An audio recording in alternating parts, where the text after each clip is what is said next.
It's really lovely to welcome you all this morning to our weekly Wednesday webinar. Instead of doing ideas about how we would get into teaching and learning and its practice, today we thought we would share some stories, narrative learning. We have in our faculty several people who are undertaking PhDs in health sciences education, not necessarily registered with our university, but certainly working here. And there's a whole group of them who started off their career in health science education by engaging with CHSE's courses, some of them the first short courses and others with the full-on postgraduate diploma program. So I thought today it would be interesting for people who have not engaged a lot with what's on offer to talk about the nuts and bolts of the program, what's involved when you sign up for a postgraduate diploma, and then to get into the story of how people traverse and progress through that journey. I can see there's several of you here who have already completed our program and other similar programs in the university. So we'd really welcome your input, not only in the discussion of people's stories, but in asking questions and of clarification particularly. I'm going to share just one slide with you, if I can get it to the slide. And that's to give you a structural idea. That's not the one I want. This is the one I want. To give you a structural idea of currently what our postgraduate diploma looks like, and very soon what we're hoping it looks like. So our first intake of the postgraduate diploma in health science education was in 2014. It was a part-time class, and we only had graduates from 2015. And so we've been officially running for 10 years. And in that time, we have 4 compulsory courses within the program relating to theories of learning, perhaps, and its relation to teaching methodology then teaching methodologies. The third course is Essentials of Assessment. And the last one gives us a running leap through curriculum design. This is at a postgraduate diploma level, which is an NQF level 8, which means that it's not about learning content. It's about seeing how people engage with the ideas that we present and getting them to integrate perhaps some thinking into the ways that they currently practice. Because we've been running for 10 years, we have been undertaking a review. And for me, this is part of the review, to get feedback on people's experiences. And from 2027 on, once we get the paperwork through, one of our aims is to take all 4 of these courses, not so much the curriculum design, but certainly theories, methods, and the alignment with assessment, and run a course, one single 60-credit course across the year, so that people engage with ideas in a much more integrated way. And then as the option for the next 60 credits, which would be either in the second year if you're doing it part-time or running concurrent in the first year, we would offer a series of electives on health science education special learning, things like simulation pedagogy, things like game-based learning scenarios in the health sciences, like building a virtual clinic, that kind of thing.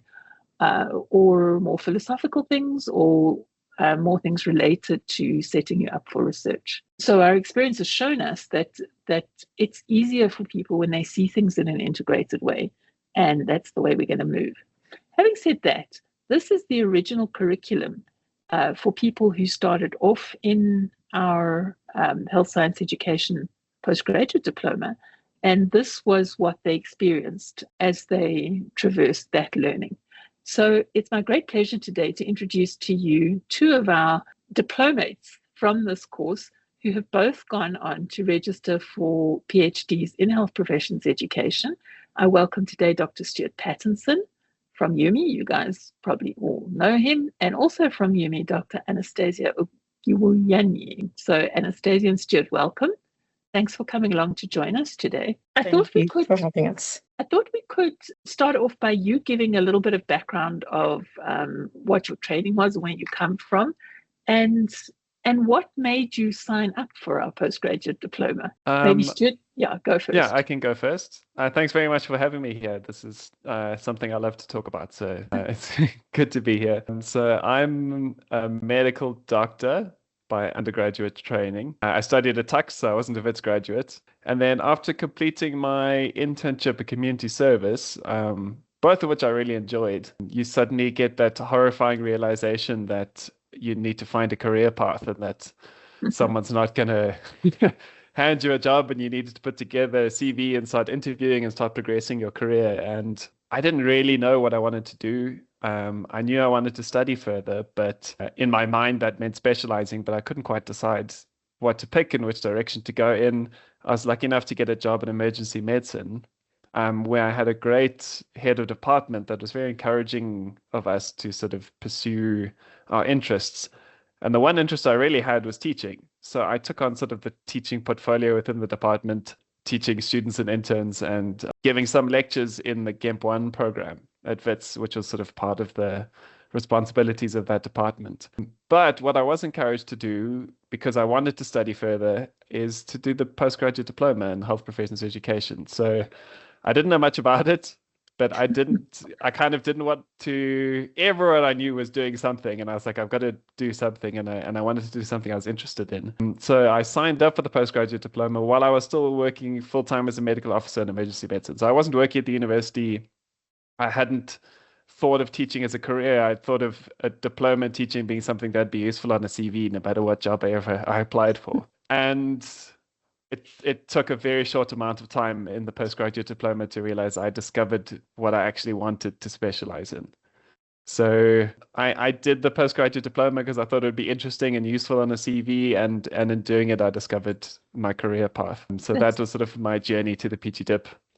That's very exciting, Stuart. It's nice to hear it spelled out just like that. Anastasia, your journey was different. Won't you share where you came from and why you signed up for the PGDip? Hey, thanks, Shirra, and thanks, Stuart. It was nice listening to you. We'd never have this behind the scenes stories. We just get into it and get stuck in. So for me, the PGDip was it started as out of interest. I had started at WITS again, like Stuart. I didn't train here. I got into WITS and I was first off assisting in a department that had me engaging with clinical students. And from my experience as a learner many moons ago, we had quickly formed alliances with facilitators of learning who had a gift or a knack to be able to transmit or engage with students to get knowledge competencies or skills competencies that transcended the titles or prefixes before their names. So in short, being a professor of pathology didn't make you a very good teacher. Being whatever it was, there were people who just had this thing, and I always wanted to know what caused the thing that made learning and engagement of learning exciting. And so when I started at WITS with the students, there was a cultural difference that I had to integrate through. And I also found that I wanted to get to that space where I could engage and connect with students over and beyond whatever degrees I had behind my name or prefixes before my name. And then there was a CHSE 3-day course here by UMI. I remember about 7-8 years ago. And I attended. Shirra was one of the facilitators. There was Dr. Anne George, and I was introduced to a space where the technicalities and dynamics of making learning fun, interesting, and sensible got opened up. And that literally was the spark. When there was a postgrad diploma opportunity with the CHSE, I didn't even think twice about it. I enrolled for it. We were the first cohort during COVID that had to transition from a purely in-class engagements and assignments to partly online, partly in class. That in itself was quite transformative because the school was navigating remote learning, and we were also students as well as teachers ourselves. That course, in that session with the PGDip, there were alliances made, principles and foundations set. I remember that one of the definitive moments for me that sealed the deal with the PGDip and continuing onto a doctoral study was the session. Shirra, I don't know if you remember when Glenda Ioyang came through, and as she spoke about human adaptive systems, HSD, human system dynamics, and all that, and that linked in with the lessons we've been having with the courses and modules that you just showed. And that for me, with all the stammerings that are making seal the deal, it was the whole new concept and world of facilitating learning, upending decades of thinking. It's a teacher pouring in to students who have nothing to offer, a whole new language system of understanding that teaching and learning goes beyond classroom settings, prepared slides or lectures, and then a test at the end, and that there were multiple layers that had to be considered. And yeah, that for me was my spark and my the background or the behind the scenes story to the PGDip journey. Thank you. Thanks, Anastasia. That's really exciting. It's lovely to see that you stuck your toe in the water with the 3-day course and then jumped on board with the postgraduate diploma, and it's led you to where you are now. Now, I can see several people who are online today who have engaged with our PGDip and also the PGDip in higher education across the road. So I'm wondering if it's been the same for you. And Stuart, you were very upfront about saying that it was a move that you didn't think could be a wrong move because whatever it was, you'd have it on your CV anyway. And I think that some people come in with that as an idea. There have been floated discussions through Senate and in many other universities in the world that people should not be allowed to teach until they have some sort of teaching qualification like this postgrad diploma. And it has not been adopted, obviously, as something compulsory, but the discussion comes and goes. So it would be useful to know, especially for those of you who've already engaged with it, if you think it's something that's essential, or is it a nice to have? And if it is, where do we top out? How many people are we targeting to say for good teaching to happen? Do we need one in each department? A champion for each school? Can I maybe go ahead? Jump in here? Is I think you need a lot more than one in each department, because it's hard if you're the only one speaking a certain language. And I think the more and more people that start speaking the same language, the more you can bring about a bit of a sea change in the way people think about teaching and learning. So I don't think there can be too many, but there certainly can be not enough. Yes, agreed. And I mean, I think it does become difficult when you've learned something or learned a different way to do it. Yeah, Mohammed's agreeing with you. That if you're the lone voice who's saying something different, that does become difficult. So we've traditionally had small classes between 20 or 30, depending on the years of intake. And the reason for that is because it's a very personal and personalized experience, I think, to go through a core of studies like this. But one of the discussions, particularly Anastasia, when we went online during COVID, was how many more people could we reach or should we reach? And is the way that we're doing this efficient enough for our university or even for spreading outside of our university? And that's a thought I'd be interested in everybody's ideas on, especially in the light of what Stuart's just said, that the more people who can engage with these ideas, the better, certainly for the teaching and learning project of the university.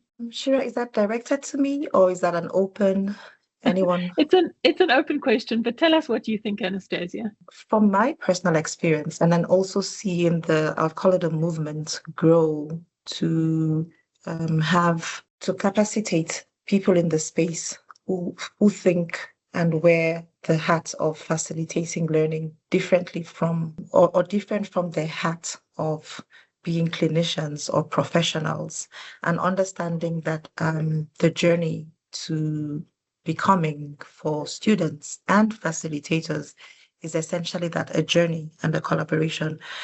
I can't say, I'll say that it's never enough to get more people in the room, to get more people within that community to create a very vibrant community of practice that transcends whatever degrees we have within the health systems profession, and that pushing and driving the agenda where we can get within faculties and schools ratios of PGDip experienced learning facilitators to non-PGDip experienced facilitators.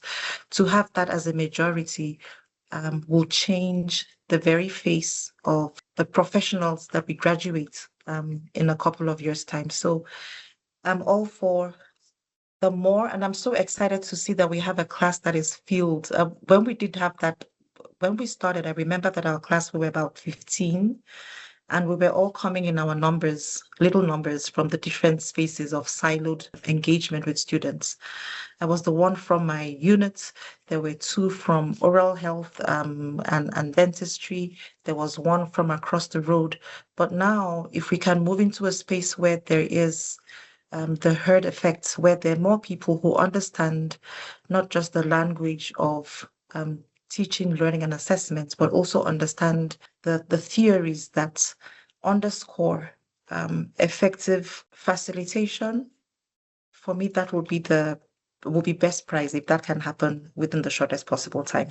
Thanks, Shirra. I hope I've answered the question. You did, Anastasia. And I'm interested in the point that you raised, though, that we're all together in one room with people from very different backgrounds, teaching very different students. And this is something Stuart and I have discussed before. And Stuart, maybe you've got a comment on that. Yeah. We struggle in this faculty particularly with the practicalities of an interprofessional education program. It's a big buzzword all the way around the world. And at Wits particularly, we would seem very fortunate that we have so many health science programs under one administration. We don't have to bus students from one institution to another to be able to experience learning with other students. And yet, we found it one of the most difficult things to integrate an interprofessional learning program within a curriculum, not just as an add-on. And maybe you can make a comment, Stuart, about the postgraduate diploma and its space in that. I think we've spoken before about how I felt like my time doing the postgraduate diploma was the sort of only truly interprofessional learning or education experience I've ever had, because we all came from different disciplines and different backgrounds and stuff like that, but we all had these shared problems. We had these shared goals. We had these, and we were speaking the shared language, and it was such an amazing sense of community. And I mean, I did the PGDip in 2016, and I think the best thing from the PGDip is that almost 10 years later, I still see my classmates, but now in all sorts of amazing positions and doing amazing things. And I feel like I have a much better idea of the different programs. And I mean, I had a lot of amazing colleagues from BCMP and paramedics and all sorts of things that I actually got to understand what they really do because we were constantly sharing. So that it's still nice to have that class size where you really get to know the class and you learn from each other. And that interprofessional collaboration that came from just being in that class together still continues 10 years down the line, where we still can go to each other when we need help with things because we understand each other's practices, have much more in common than we maybe realized in the past.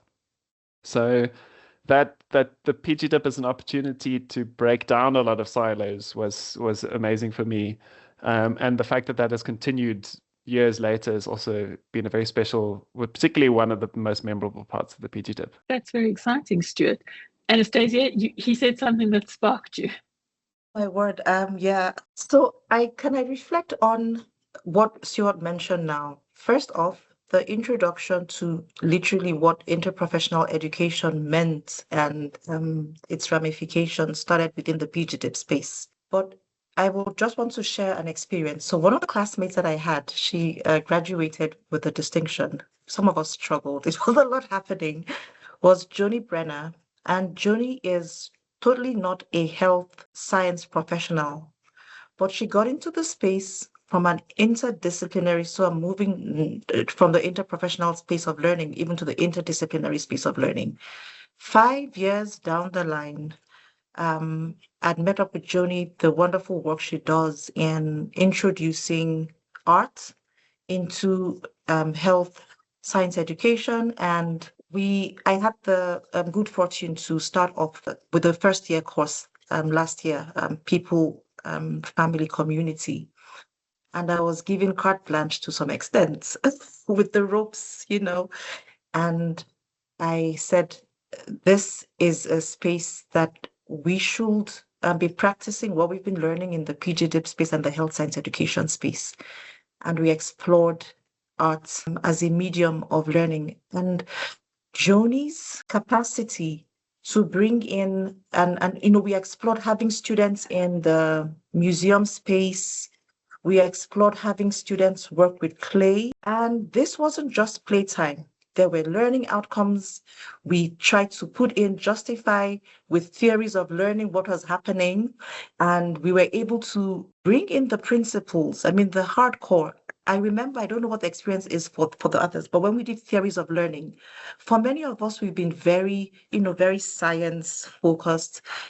This is the pathology, and this is the psychology behind the pathology, and this is the scientific way to go about it. But when we did theories of learning, I remember reflecting with a couple of colleagues in the faculty, and it was just getting wrapping our heads around adult learning theories, experiential learning, communities of practice, situated learning, translating that from the script to how it would look in everyday engagements. It came alive literally from the connections that were formed in the class, and Joni for me is a highlight of the class experience. Like Stuart mentioned, I had the class with Anae Richards. She's in pharmacy. We have kept those bonds, not just because it was an interesting space to learn, but because we now have we envisioned and we brought to life what we learned in class around communities of practice. I can quickly send through, I don't know how many times I've sent Anae a WhatsApp or an email asking her clarifications on certain things, or send through to Joni, like with this collaboration last year, can we design a learning a learning experience around this? These are the concepts I have in mind. These are the objectives. And because we had this class, we can speak and understand ourselves, although we're from two different professions. Yeah, that was the excitement, Shirra. It was a very exciting engagement. And in fact, we did have to get an exception for the rules to admit Joni into the PGDip. She has a Master in Fine Arts and teaches in the Faculty of Humanities. And her interest was in developing visual literacy in pathology students to begin with. And she'd started a big research project there and wanted to learn more about how health science students learn. And that's why she joined that particular class. And it's lovely to see that she has embedded her work across the faculty now in lots of spaces. As you say, originally through that first engagement. I do think that there are huge strengths in the social learning that we see happening in the PGDip classroom. And not only does it strengthen your availability to reach out to somebody who might not be in your daily sphere, but also all of you who do collaborate on a daily basis.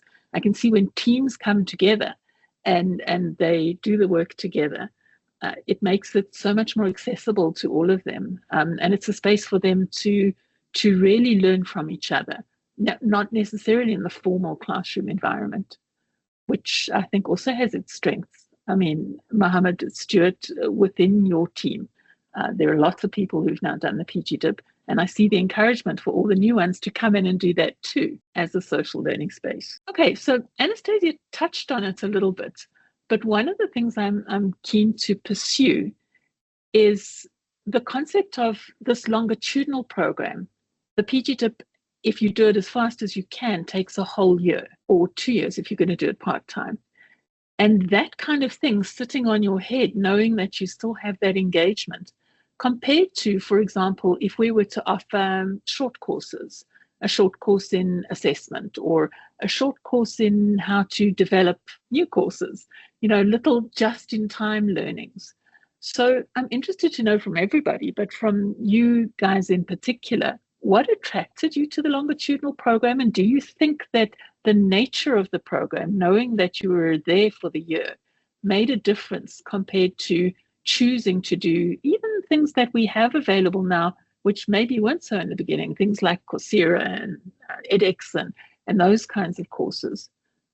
What was the difference in your experience knowing that you were in for the long haul? Stuart, I'm going to ask you to go first if you're thinking about it. So I think, like I said, when I went in, I was like, oh, a diploma is a good thing to have. Like there's just from like having that. But I think the big thing with the longitudinal thing was just how much I think my whole class's thinking evolved over time. So I think that it's everything you learn through that longitudinal thing really builds on each other.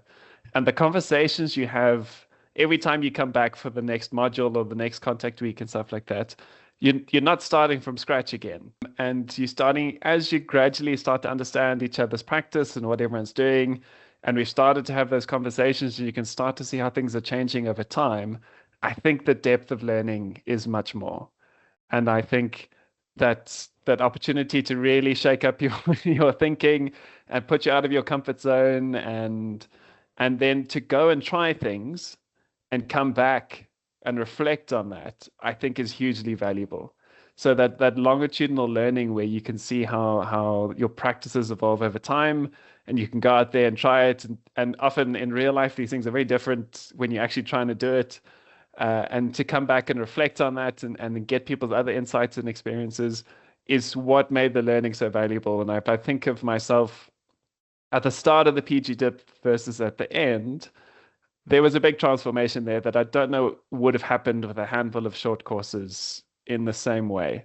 So I see Anastasia nodding. I don't know if you agree with that, but for me, that was a huge part of what made the PGDip important in my trajectory. Echoing Stuart, Shirra, the short course versus the longitudinal, it's not necessarily a pears and apples comparator, but what happens is you have the short course and it may be the one pack of information around, let's say, like you said, assessments, but you haven't got the big picture context of what happens before the assessments, what happens in developing myself and being able to curate a learning experience or understanding what is even the theory beneath the assessments or below the assessments. So I had the first short course, and it was interesting. There was also networking happening in the room. There was also lots of active learning happening. But with the long course, it gave context. There was principle upon principle. You could, like Stuart mentioned, start off with theories of learning and you're asking yourself, why am I learning about all these old dead guys? Is this a philosophy class? Why? And then suddenly, by the time you get to assessments or you get to curriculum design, it begins to add up. And so at the end of the year, you may still leave with some cloudy ideas of what have I just gone through in 1 year? But what happens with that is you've left with the full context and the full picture, and then, it only now has capacity to grow. So it's almost like having a drive-through KFC because you're hungry and it satisfies the need at that moment, versus having a properly planned 3-course, 4-course, 5-course dinner where you build up from the appetizer and then you have the palate cleansers, and then you step into a space where you're having a full meal. And when you leave, you're replete because you've had a full experience besides just satisfying a quick hunger with a Coke and a burger. So that's it for me with both of them. The short course is obviously essential. It's an intro. It sparks off the interest for those who will eventually get into the PGDip. It also, for me, reinforces. Continuing after the PGDip with the webinars from CHSE helped to reinforce the language and the learning and the depths and listening to people from different spaces. But the PGDip provides the through and through experience that one can pull out folders from. Thanks. I love your metaphor, and I think maybe that's an exercise we must do. Asking people what their experience of the PGDip was like, and I see we have several of our past students here with us, and it's a really nice metaphor because what it does is it puts into context this idea of not only longitudinal learning, so that's spiraling, building on itself, but also the social aspects.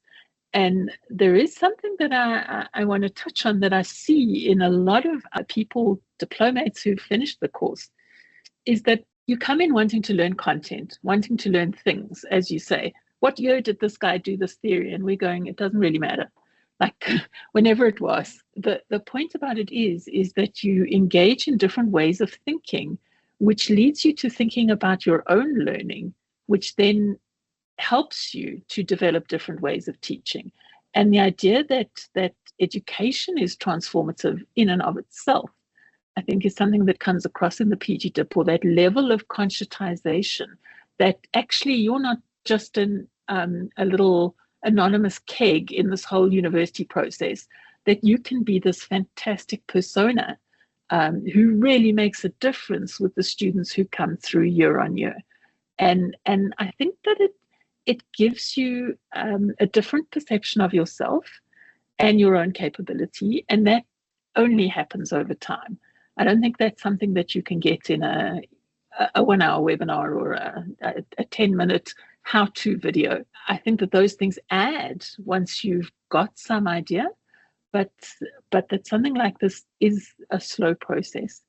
I can see questions in the chat. So Patience, maybe I can talk to you first. Is there a PGDip that you can do completely online? There is one online PGDip in health professions education, run by the Foundation for Professional Development. At Wits, our PGDip is not online. You do have a certain amount of face-to-face. It is about 20 days in the year, and then the rest of the exercises are completed online. And then the concept of articulation. If you have a few short courses, then you just go straight through into the master's? So our master's program, we have a very, very many applicants. I think people think that a master's in health professions education will be an easy thing to do, but in actual case, it's not that easy.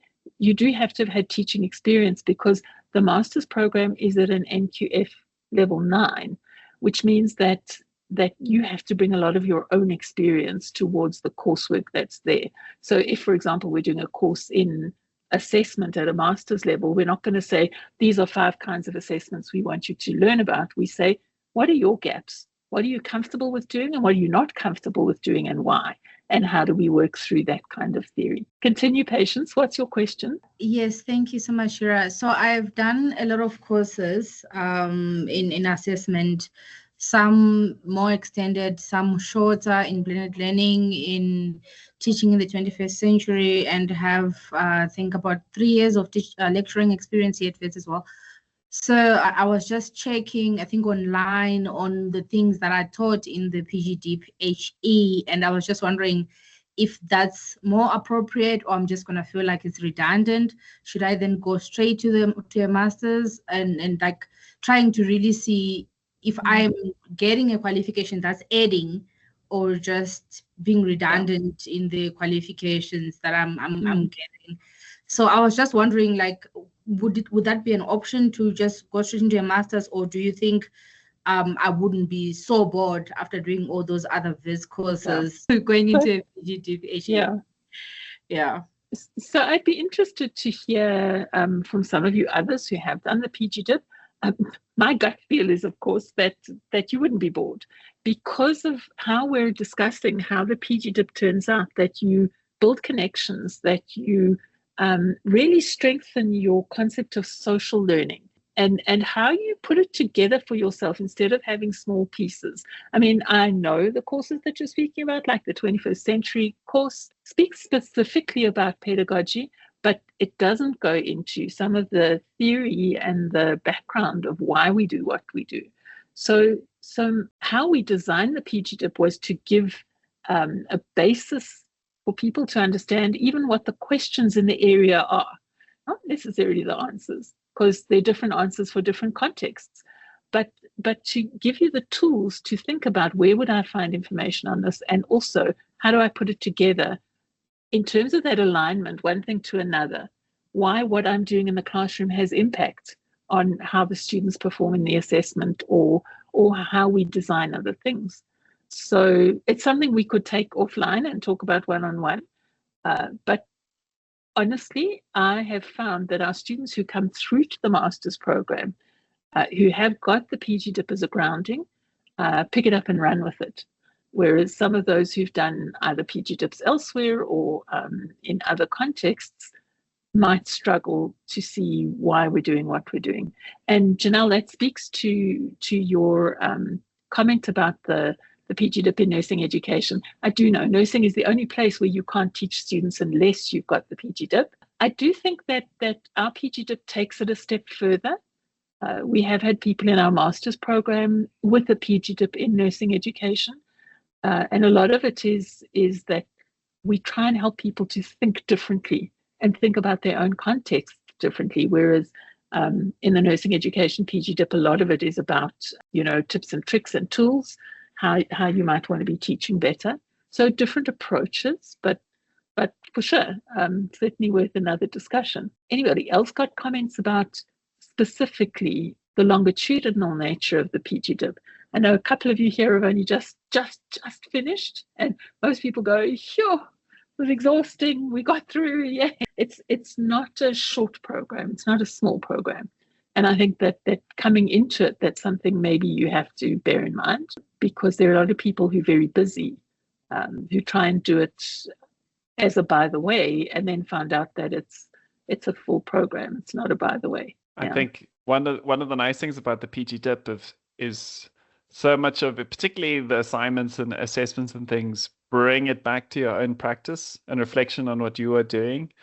So I think what's also nice about the longitudinal nature of the PGDip and what makes it so useful is over that year, you can actually see the changes happening in your own practice and build on those reflections. That it's not a case of you do the PGDip and then you go out and you teach differently. Is you do the PGDip and the changes happen as you're doing the PGDip, and you get that feeling of what works and what doesn't.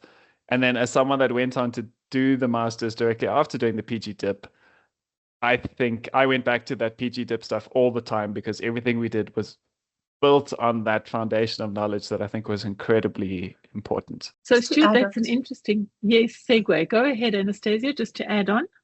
Yeah, I was just going to say, just to add on to that, with the longitudinal sessions, you had those spaces. Shirra, I don't know if you remember when we were first introduced to methodologies, and we had the flipped classroom, and everybody had to. So you're working in small groups with people. You're testing out, like you said, the tips, the tricks, and the tools. You're testing it out in real time. You're having the feedback with peers, and you're also in a space where, like Stuart mentioned, you're still working. For those of us who did it like part-time, you're still working, and then you're able to see in real time, okay, if I try this flipped classroom method, for instance, or if now that I understand assessments and I review my methods, now that I understand the concept of active learning or experiential learning, how do I engage with the failing student, or how do I engage with the student who has contextual issues affecting learning? Do I understand, with my understanding of the domains of learning, how do I put that into practice in real time? The short courses and the multiple one, the little things here and there online may be deficient in just giving that full-bodied experience of learning. So yeah, thank you. Yeah, I think when people are on the other side of it, they say it's a good thing to make it longitudinal. When they're contemplating it or in process, maybe it's a heavier story. I'm very happy for any of you to chip in and tell me how you felt about that real longitudinal journey. You can open your mic or drop a comment in the chat. But it definitely is a journey. I like that metaphor as well, because you land up in a different place from where you started. So maybe let's pull the conversation around to where you are now. I think there are two things that really strike me about what people do after the PGDip. One of them is that, as Stuart said, a lot of people have progressed in their career. I'm not saying it's because of the PGDip. It's just interesting that it's something that they did, and they have moved on to working, for example, in education units, whereas before they were in pure clinical units. And secondarily, what makes you want to start a journey in a PhD in health professions education rather than in any other field, number one, or leaving it as it is, number two. So who's going to go first? Is that between Stuart and myself, or is it open? Yeah, no. You guys Okay. first. You guys are the ones who are on the PhD journey in health professions education, although I think others might have something to say about it too. So who's going to go ahead first? It's okay. I can start and give Stu some time to sip water. So I think it's a love thing. I don't know if I'm being too strong with my words, but getting into the space of health professions education and just understanding the context of how the people in the space and how their experiences can shift getting a degree, if that is the primary objective for a student, can shift that from a pulling teeth experience to a more full-bodied transformative journey, for me was my hook.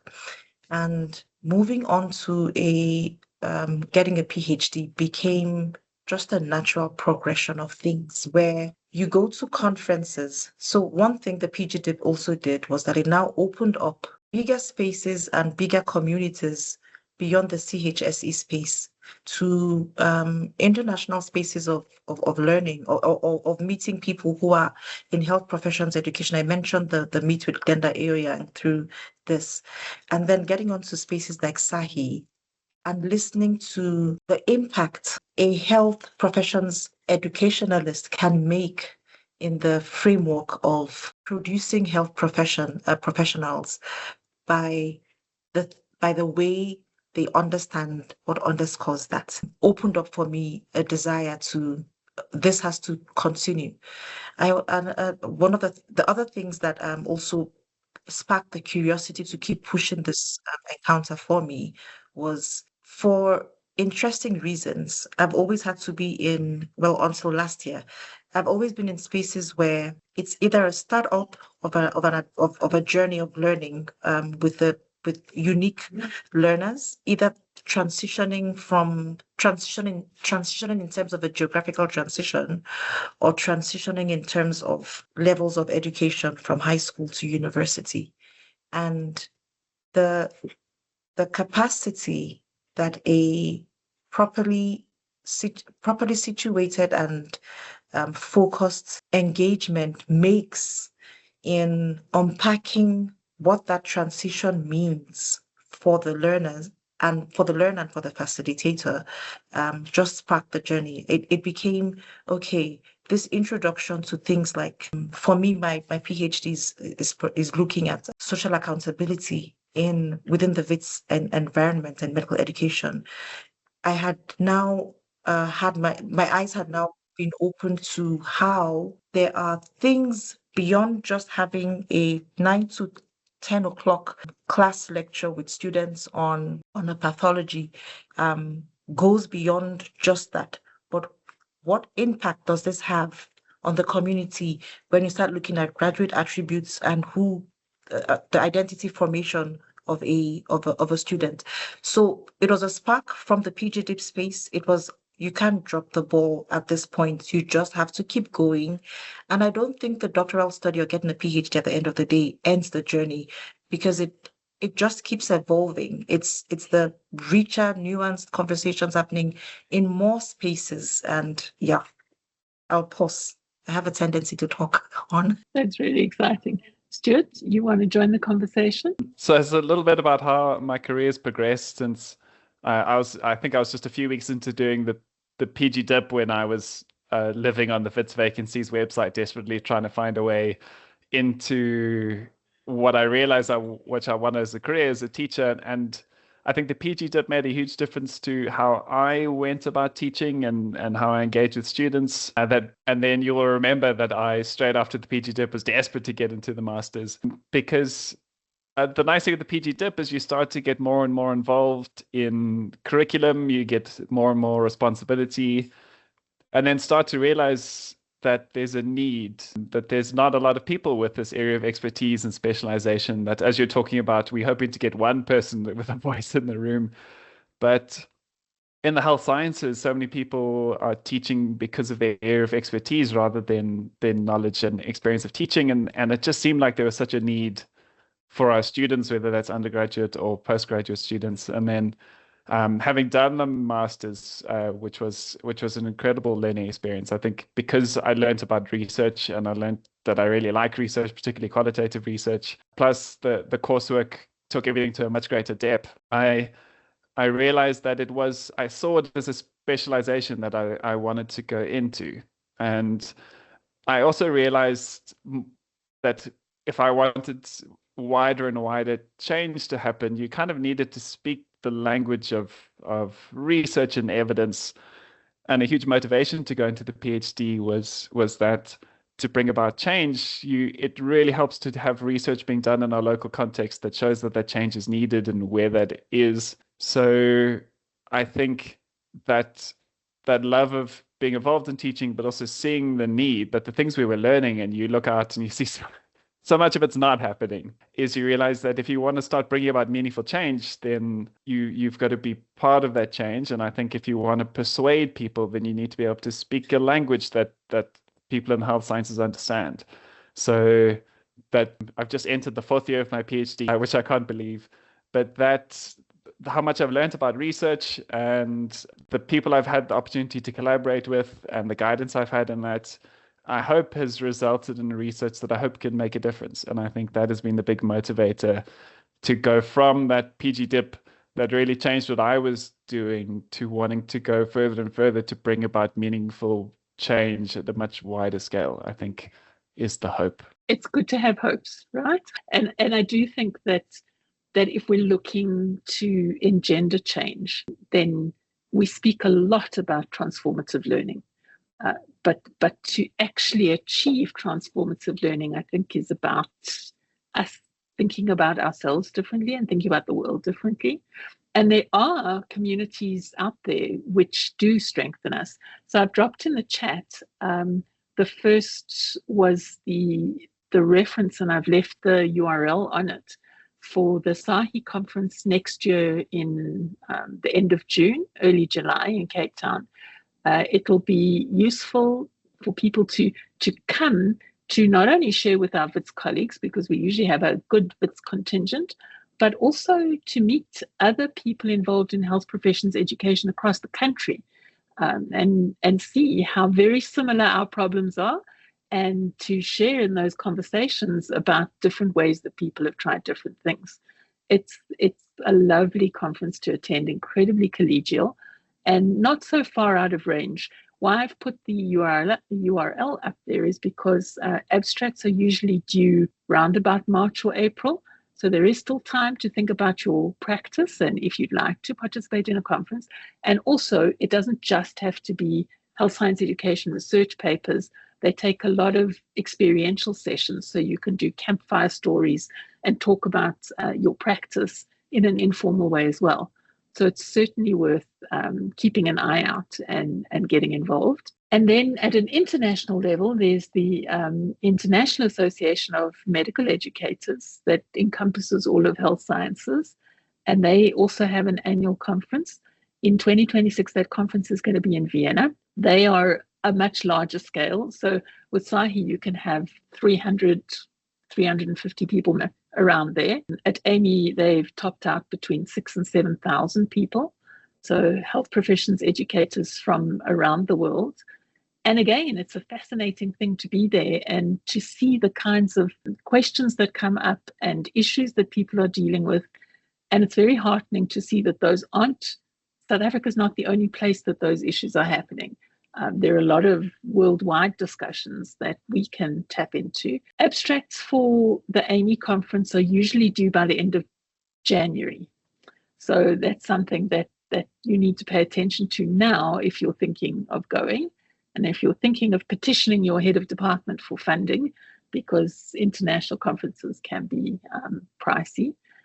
But WITS is an institutional member of AMI, so we do get a discount on the conference, which I guess is a positive thing. I see, Patience, your question in the chat, which is around a PGDip in health education versus health professions education. They actually are quite radically different things. Health education is about going out into the community and teaching them health behaviors, like how to brush your teeth, or how to make sure that your water is clean before you use it for cooking, and then healthful behaviors about how you would, in a certain public health sense, how it would be to improve your own personal health, as opposed to health professions education, which is about teaching health professionals how to teach. And I hope that answers your question entirely. Does anybody else have any other questions, not only for our guests today who are in the throes of this PhD journey, but also to anybody else? Or I see a lot of people who have done our PGDip. Shuaib, join the conversation. Oh, thank you very much. I'm so excited to see the community grow from the history and to where I am today in the PGDip 50% down the line. I don't speak from authority, I speak from experience. So please forgive me if I have missed any pedagogical alignment. I wanted to ask and pose a very, very challenging question. And that question is that in any system, we always look through the lens of change that actually requires the new cohort of people adopting a new way of thinking and doing and actually achieving improvement.